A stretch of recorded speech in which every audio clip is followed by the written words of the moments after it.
Francia está al borde del abismo político. Mientras el mundo mira hacia otro lado, en París se libra una batalla silenciosa por el poder. Emmanuel Macron, presidente, acorralado por mociones de censura, intenta mantener su presidencia a flote mientras el caos se instala en los pasillos del Palacio del Elíseo. Y lo que parecía un gobierno estable se convirtió en un juego de tronos moderno, con dimisiones, ministros fugaces y una oposición que huele a sangre. Y en medio del escándalo, Macron viajó a Egipto y lanzó un mensaje desafiante al planeta entero. Aquí, en Geopolítica en Negro, vamos a analizar en detalle la crisis política francesa. Y es que, estimados suscriptores, el presidente de la nación gala, Emmanuel Macron,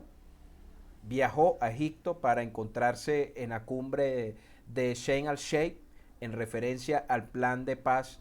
sobre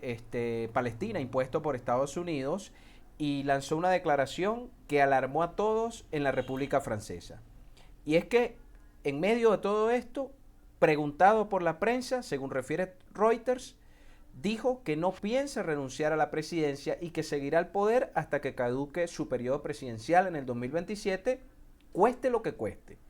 Y eso es un mensaje directo, porque él aseguró que está comprometido en absoluto con la estabilidad política del país y con el crecimiento económico de la República Francesa. Debemos recordar que paralelo, o mejor dicho, como producto de una crisis económica, Francia está viviendo una profunda crisis política. Una crisis política que ha determinado que no exista ni siquiera una mínima estabilidad en cuanto a las designaciones y los principales cargos del Ejecutivo francés. Podemos decir que el gobierno de Macron, y así lo reporta la prensa, especialmente France 24, que la situación ha llevado a que el mismo Ejecutivo esté pendiendo de un hilo. Porque dos mociones de censura amenazan con hacerlo caer esta misma semana. Y hablamos de dos.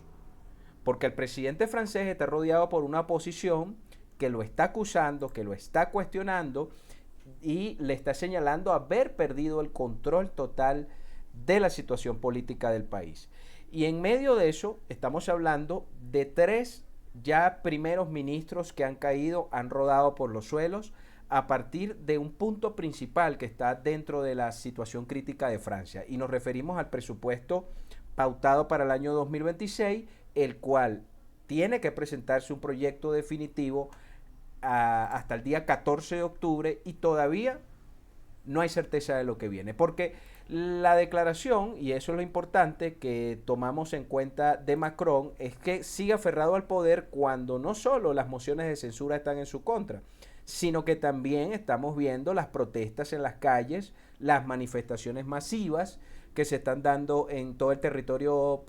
francés para solicitar que dé un paso al costado y se dé un abordaje real de la crisis. Pero evaluemos en detalle la situación del primer ministerio, porque es quizás la arista más dura en cuanto al tema de esta crisis, porque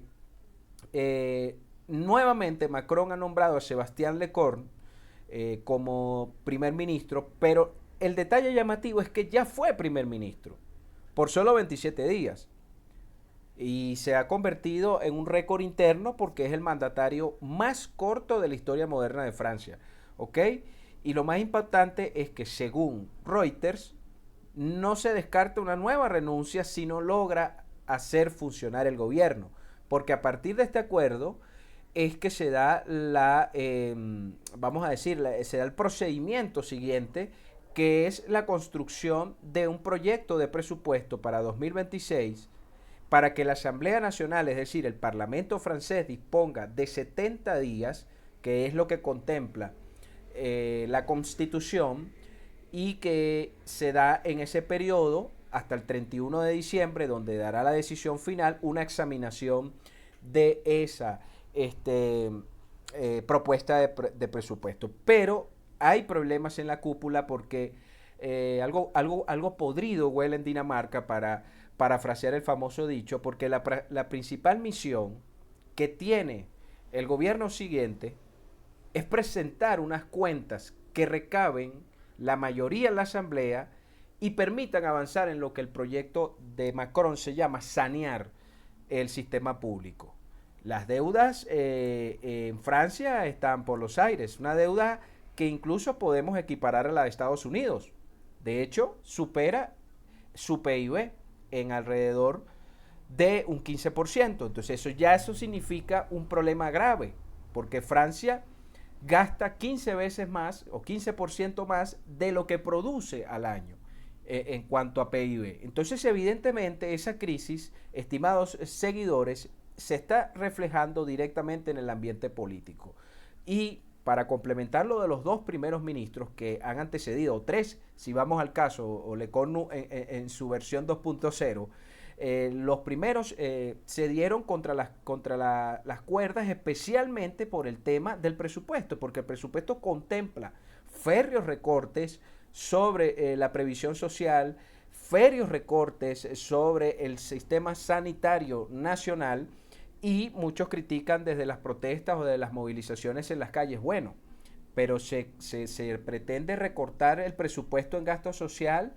pero no se deja de gastar en armamento, no se deja de financiar el conflicto en Ucrania, no se deja de seguir fortaleciendo las capacidades nacionales que son lógicas para todo país, pero en medio de una crisis económica se debería ir apuntando a la austeridad, y eso es principalmente los elementos capitales de los reclamos de los ciudadanos franceses. Entonces, en ese sentido, hay que contemplar este como una crisis multiforme en Francia, que a su vez es un reflejo de una crisis política que está recorriendo toda Europa. Ya no es el fantasma del comunismo el que sale y le aparece a las élites de Europa. No, nos referimos sencillamente a el fantasma de la disolución europea a partir de una crisis que en mayor o menor medida están compartiendo todos los países integrantes del bloque europeo, y que muchos observan en un mediano o largo plazo la posibilidad de que ésta estalle en pedazos por esa misma crisis política y fundamentalmente por las derivaciones nacionales que tiene. Y en el caso de Francia, donde hay una fuerte oposición euroescéptica, representado en la agrupación nacional por Marine Le Pen, que en efecto han intentado anularla políticamente para que no sea candidata en el 2027, por lo menos en lo que está pautado constitucionalmente en las elecciones, y que, como vimos, Macron se niega a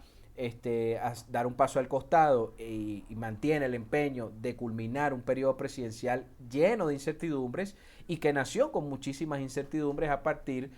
de los resultados electorales de las mismas elecciones que convocó el señor Macron en el año 2024, y que, si vamos a ver, desconoció los resultados porque ganó en las organizaciones y expresiones de izquierda en sus distintas variantes en Francia, pero se colocó o se ha colocado primeros ministros que representan a la centro-derecha. Entonces, y es el partido de Macron en todo caso. Entonces, evidentemente, mis amigos, aquí lo que estamos observando es una crisis multiforme, decíamos, en Francia,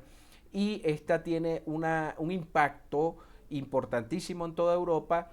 y pondrá en los siguientes días no solo a Lecornu, que tiene hasta el martes 14 de octubre para una propuesta definitiva de presupuesto, sino que a su vez tiene un reflejo en las siguientes semanas. Si fracasa el gabinete Lecornu, ¿para dónde van a correr las élites políticas francesas?